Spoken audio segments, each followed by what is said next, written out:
But first, our top story tonight, fighting on the field. Tonight, an investigation is underway after a local school's football game ended with punches thrown and an officer hurt. Eyewitness News reporter Henry Ramos joins us now with more on what happened. And Henry, even parents jumped into this fight. They certainly did, Jeff and Deborah. And what South San Antonio ISD police, they're looking into it because one of their own officers was injured trying to break it up. Well, tonight, a parent who witnessed the fight shares who she believes started the whole thing. Parents duking it out on the field. A lot of screaming, a lot of punching. One parent who was scared to go on camera tells KENS 5 it was mad chaos. It was Saturday's homecoming game with Dwight versus Shepherd Middle School. The parent says Dwight scored and players from the other team got angry they were losing.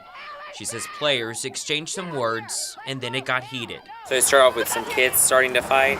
Right on the field.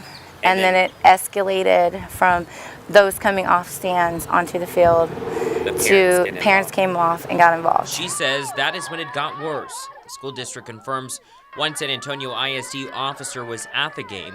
He tried to break it up but got hurt. The school district couldn't confirm how bad the officer was injured but did tell us they had to miss work. We have to be a prime example for our children. We have to raise our children right with respect and not have that, oh, well, let me go fight for everything when it's something small, when it's supposed to be a simple game as football. Now, a spokesperson with the school district says they couldn't officially comment because the investigation is not complete.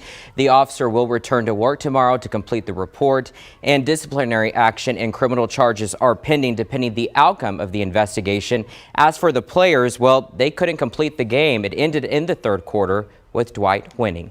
Jeff? Henry, thank you for that live report.